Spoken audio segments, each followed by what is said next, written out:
Welcome back to another episode of the Lake Protectors Podcast. I'm your host, Lindsay Canay, and we are welcoming back Jim Lieberum from Warren County Soil and Water. How are you doing this morning, Jim? Great. Thanks for having me back. Well, thanks for joining us. We have a special episode today. We are talking about goldfish, specifically why you should never dump goldfish in any water body. So I know there's a local story. Hopefully we have a solution. We're going to get to the bottom of it today. So why don't you introduce us, tell the story of this goldfish in West Brook.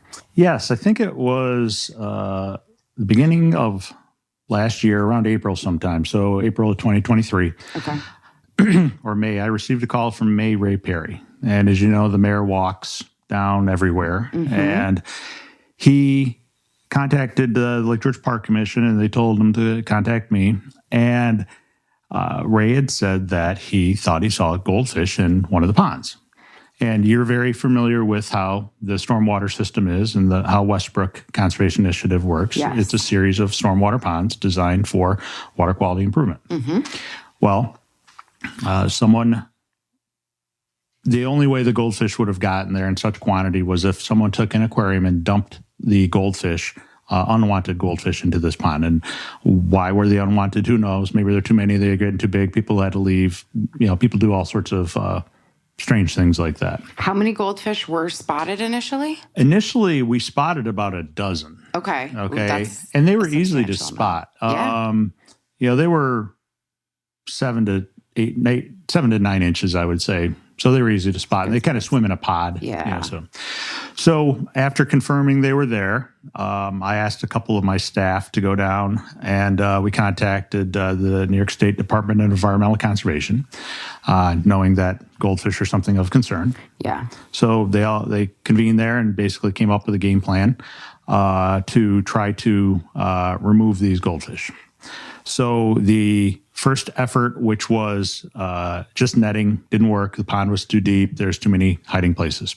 So we were fortunate. The Warren County has a very good water pump, and that we've used on many projects. We got the water pump, and we pumped the water down from Pond 7 into the gravel wetland. Okay. And had closed off the outlet at that time. So that it could not flow. So if any goldfish had gotten through the pump, they couldn't get in there. Right.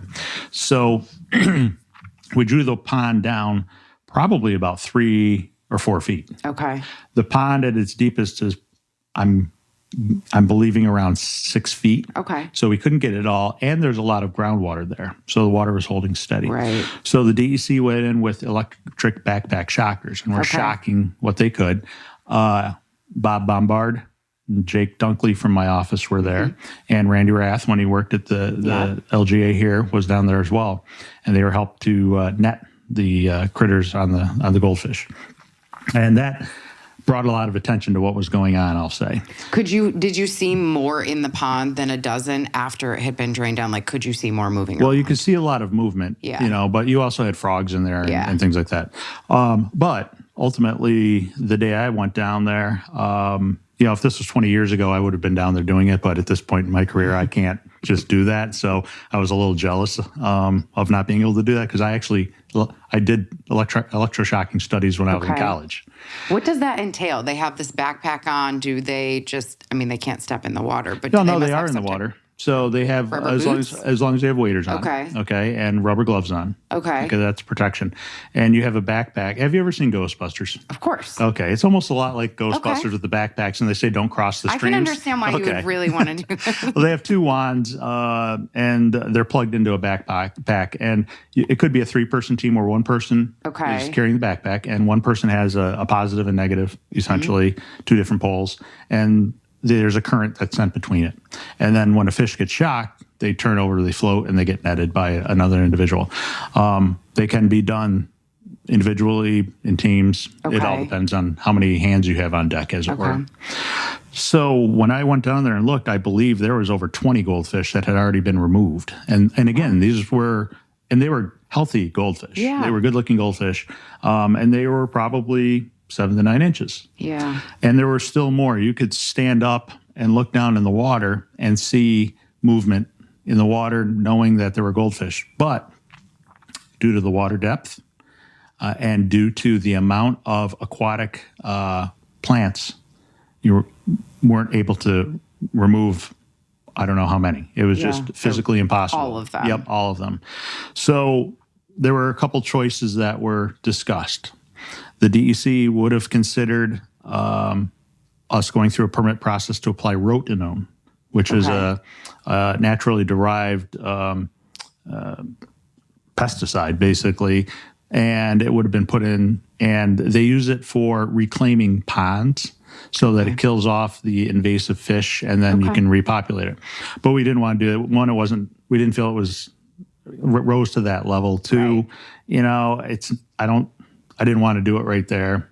Plus, it's just a lot of work to get everything. Yeah. Secondly, was to draw the pond down and keep going and leave the pump running and let the water at its lowest freeze and all the mud freeze.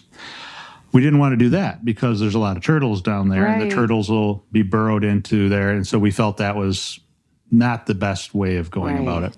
So the third option was introducing a predator. Now, there's a lot of predators in Lake George that will eat goldfish. We talked about northern pike, and the DEC really was more encouraging on largemouth bass. Okay. So waited through the winter to see what happened.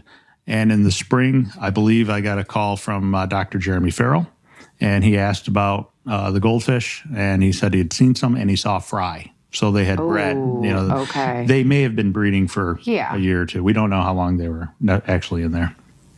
So decided they had to act. So I talked to the county and talked to the DEC, filled out and coordinated a permit that was necessary by the DEC. And essentially what happened is one of my staff, Jake, went out with the Lake George Park Commission and caught a couple largemouth bass. I believe there were two, I might get this backwards, but there were two that were about 8 or 9 inches and 3 greater than 12 inches. Okay. Something in those range. Same size or bigger than the goldfish. Because the smaller fish can conceivably get in a little smaller, shallower waters. Yeah. And they just feed differently. Yeah. The little ones might be more aggressive. Really? They're fighting for food. Resources. Yeah. So they were stocked in there. 5 of them were put in there. And we'll be going down at some point to see if we see anything. Yeah. There's not much more than that. Those little fry probably went immediately. I would hope so. Yeah. It's interesting because if we were here at the LGA in 1900 doing this,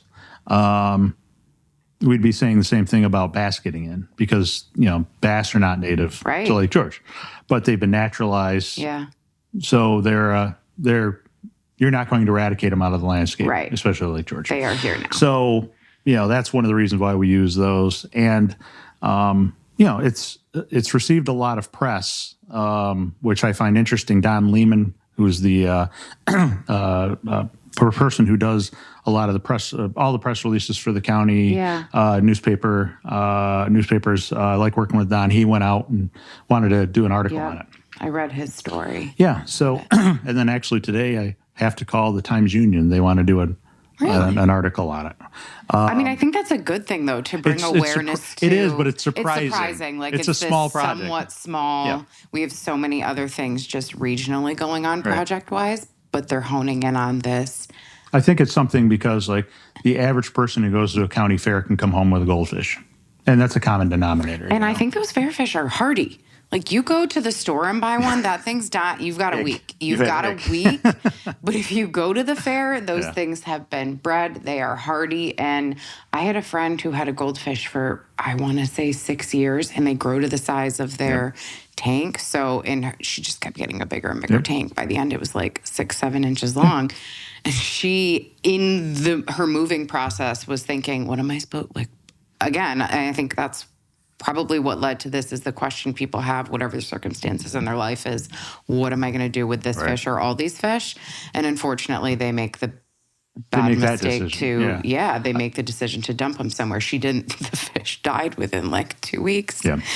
Oddly enough, that just happened. But Yep. yeah, that I think is what happens. But goldfish are very hardy. Yeah, and you can see them in other water bodies. I know sure. I've read articles about them in other lakes, and they get much larger because again, they're growing to the size of their. Yeah, well, Lake George and Lake Tahoe go hand in hand, right? Yeah. They talk about it a lot, and that's a lake that has problems with large goldfish. You know, and they're talking 20, 30-pound goldfish because goldfish are a carp. Right. Carp are minnows. And as you said, they grow to their environment. So they can grow large. They're active feeders. They stir up a lot of materials.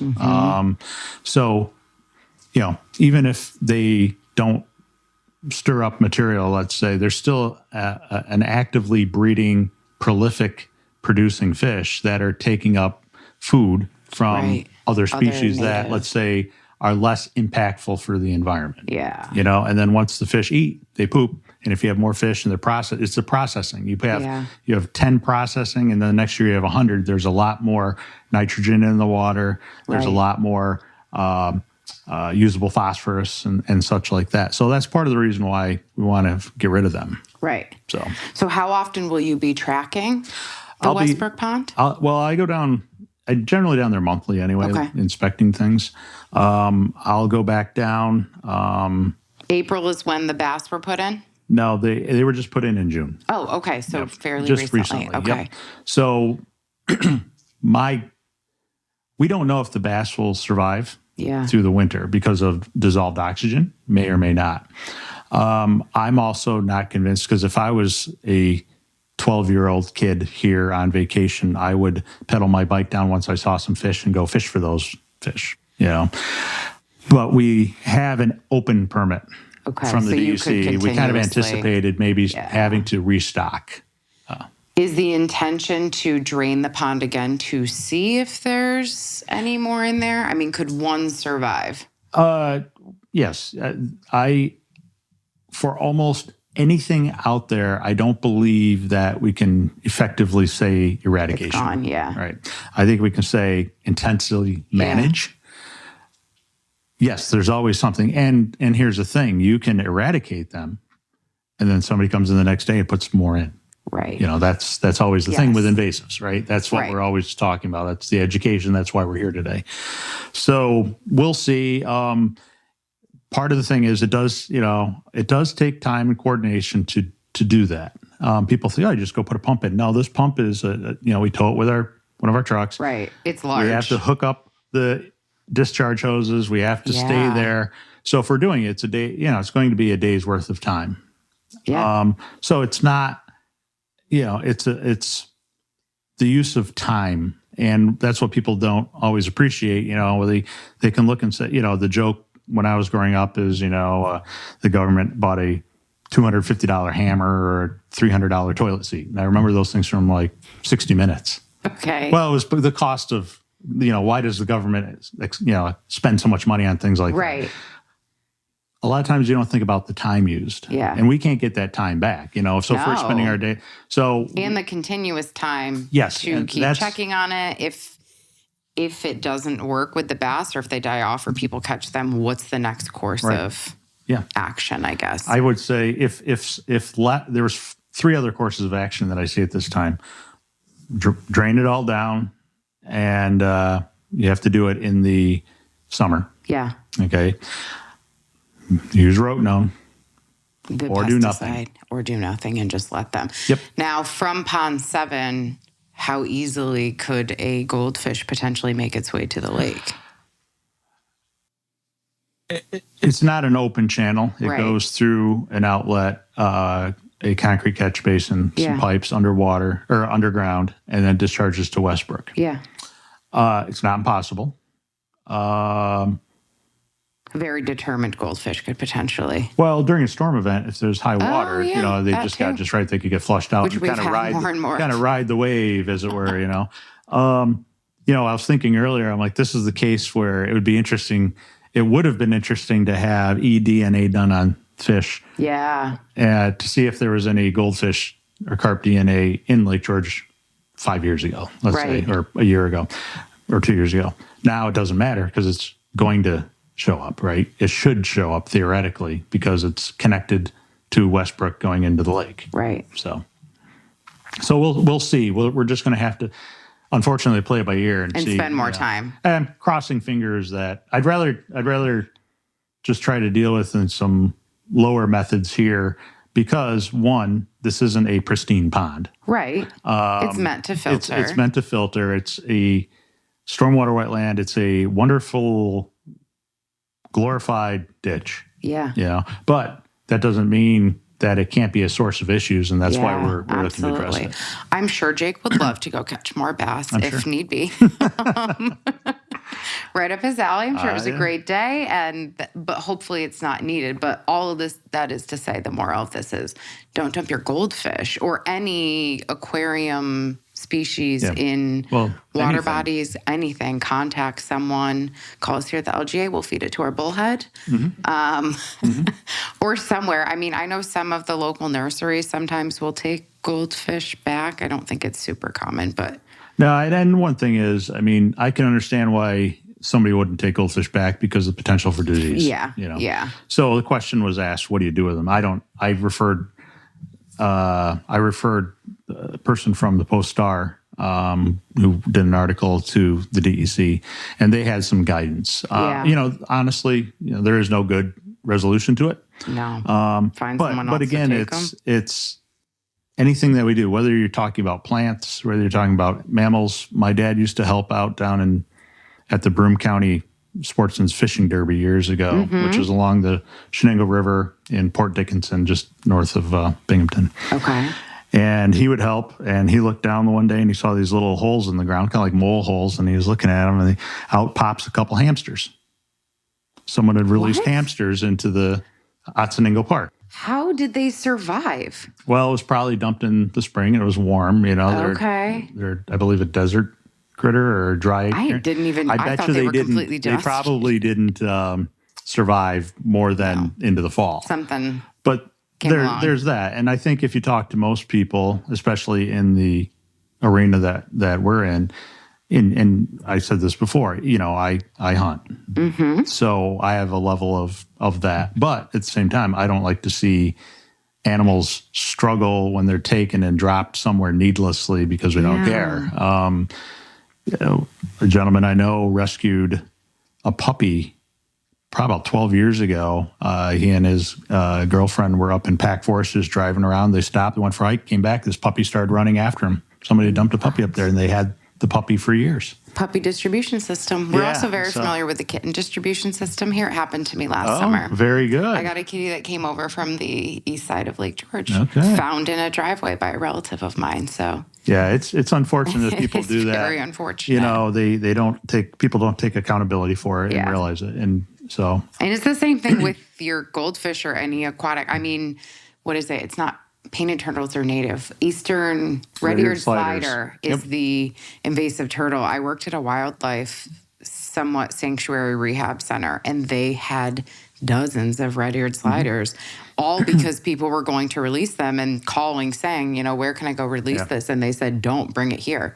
So they have this huge population of them in there. I mean, they had a little mini pond that they lived in, but now you're burdening someone. But I think, a lot of them come from fairs, turtles, things like that are coming from these kind of megawatt there's a lot of things that are neat, but we shouldn't have as pets. Yeah, completely. And I think, as adults, we have to educate our children on the fact that there's a difference between need and want. Absolutely. And yes, I would like this, but what's the longevity? Like we were talking earlier, I'd love to have an ice cream sundae every night, but I don't need it. Yeah. And that's the problem. You have to apply some of that logic, I think, here. Yeah. Now, just to throw in one thing, I have read some comments where people were very disparaging about what we did because they were talking about, a predator going into here, having people learned about trying to do this, and having fact.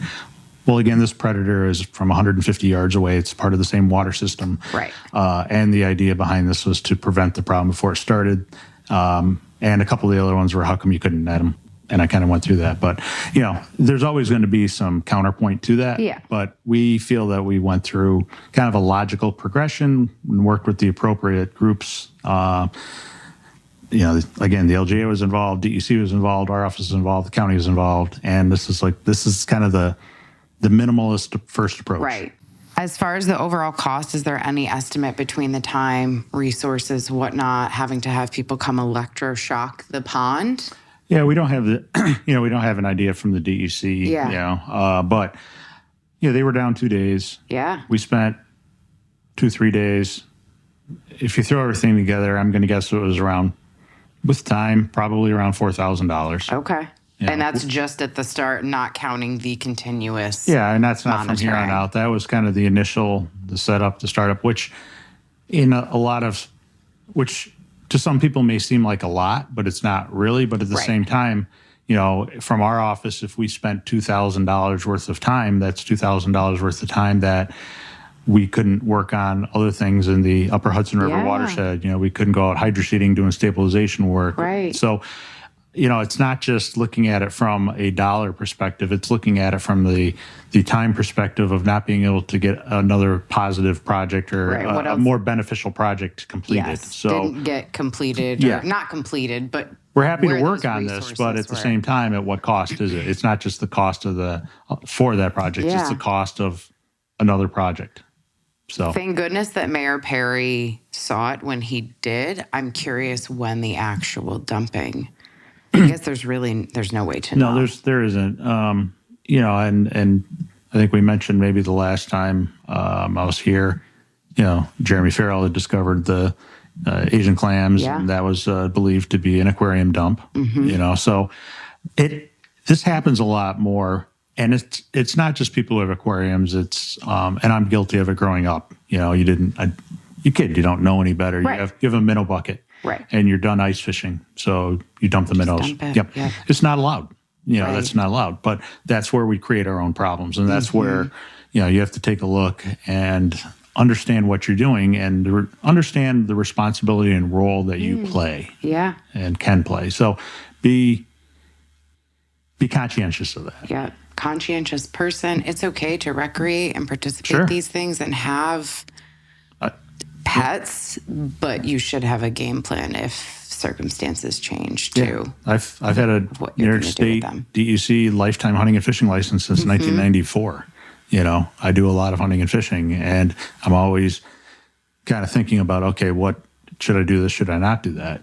I don't really fish with bait fish anymore just because it's a hassle to me. And my son likes casting, so that works out too. So have you ever seen goldfish in any other local water bodies? I've seen them in some ponds. Okay. Yep, that drain. Yep. There are probably more around than we realize. I've seen them down in Queensbury in a tributary to Halfway Brook. Okay. There were hundreds of them there. Oh. Yep. So definitely a breeding population. Oh yeah, definitely breeding population. And when I was in college, after I believe I was a junior.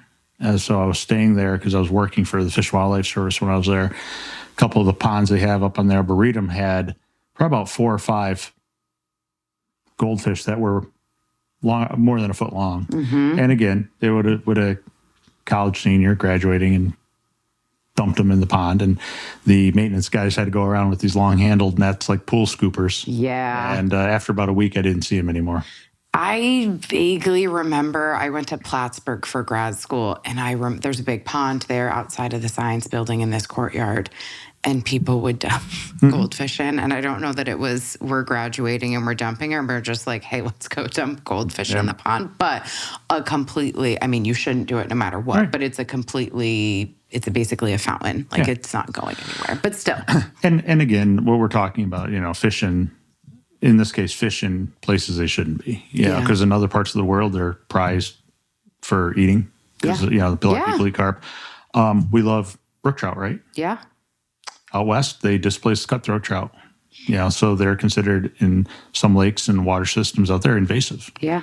So at some point we have to kind of look at it and say, all right, again, what harm are we doing? But also, with a change in our our weather systems, our climate and everything, you're going to have some species that drop out. Are we going to be able to continue to have the cutthroat trout by itself? I don't know. I've never seen a cutthroat trout in real life. Right. But I know they are the Rocky Mountain trout.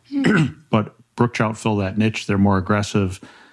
Are they going to take over? So are we going to lose that? So like a movement of certain species. I mean, it's not only humans who adapt; the animals adapt. Oh my gosh, especially invasives. Yeah. Highly adaptable. Yep. We've been talking about the spiny water flea in the lake, which had been not seen for several years and then popped back up in 2021. And this year we've seen it earlier and at a high rate, even on the floating classroom. So yeah, and yesterday I was just over at a meeting and drove down Bay Road and spotted some more tree of heaven right in the invasive plant. Yep, it's an invasive tree. Was it an ornamental? Yeah, it's an area that's not too far from where the landowner contacted us about an outbreak because it's a preferred host for the spotted lanternfly. Okay. And it was growing right in the ditch, So I did a point on IMAP. Learn how to use IMAP if you're interested in this. Yes. Contact Lindsay. Or Tamara Van Ryn I'm hit and miss on using it sometimes. Yeah, she came last week and gave us quite a good excellent. run through. So the spotted lanternfly is attracted. That's a primary species for that. The tree of heaven, Atlantis altisma. It's found around, but not in significant numbers. But when you start seeing it in ditches, it can travel pretty good. Yeah, invasives attracting other invasives. Right. Yeah. All right. Well, thank you so much for coming on today and talking with us about this goldfish story. Moral of the story, have a plan for your pets. Don't dump anything anywhere, whether it be plant or animal, and reach out to someone if you have questions, right? Yeah, and tell Lindsay that you really like her new plant. Yeah. Thank you so much, guys. We'll see you next week. Thank you.